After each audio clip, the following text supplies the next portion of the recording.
Hello, once again. I've just returned from my practice. It's a Saturday, not usually a day I'd be in the building, but we've just been supervising a deep clean that we've put in place today. As you'll know, we are reopening on Monday, which is in a sense quite exciting. We've been closed for 3 months. We are, of course, very disappointed that we'll only be able to offer a limited range of services.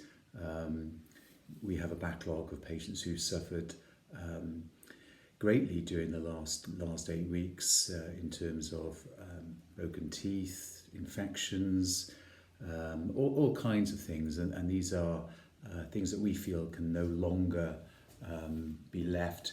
We have done our best to comply, and we'll continue to do so in terms of the regulations as laid down by Welsh Government and the Chief Dental Officer.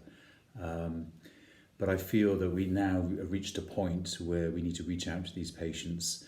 The timeline that it has been published by the Chief Dental Officer of Wales, Colette Bridgman, means that we cannot, or we do not have any prospect of returning to any kind of normality until January 2021.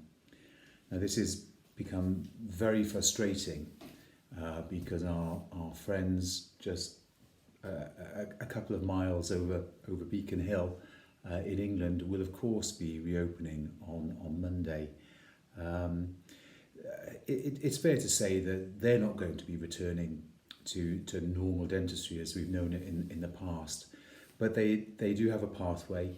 The de-escalation regulations is going to be a lot clearer for them, and whilst patients here in Wales are going to continue to suffer, in England there is some hope and means of gaining some decent and meaningful dental treatment.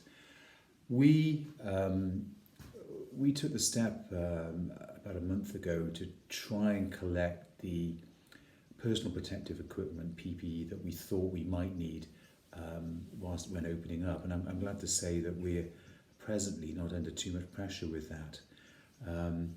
Yesterday we were very disappointed to contact suppliers that we've used perhaps for 20 odd years, who refused to release PPE to any practice in Wales.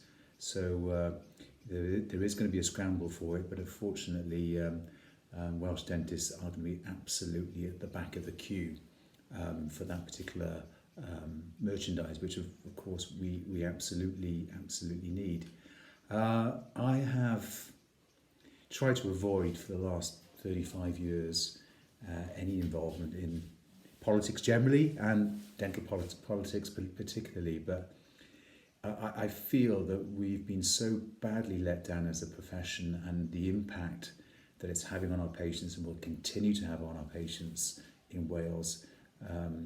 We really need to face up to it now, but we need your help. I think governments are used to dealing with professional organisations, and they're quite used to sort of slapping them away. But I think once the public start realising that they are being victimised purely because, well, geographically they live in Wales, I think they're entitled to be upset. I think it's a whole series of freedoms in Wales that are being eroded by Welsh Government at the moment. So if you feel, as I do, that there's an inherent unfairness in what's going on in the British Isles at the moment, I'd be very grateful if you would be able to contact your Member of Parliament, and indeed your Assembly member or member of the Senedd.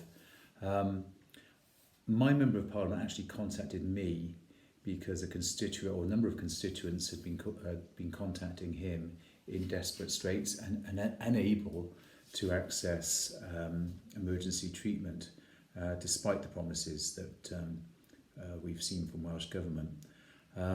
So it is important for the public to know what's going on and to react to that. Now I know there's lots of things going on in our lives in the moment, and people have been affected in all kinds of ways by COVID-19. But this is important. Dental health in general is important. You're being denied access to that in Wales, and I really feel that you should do something about it.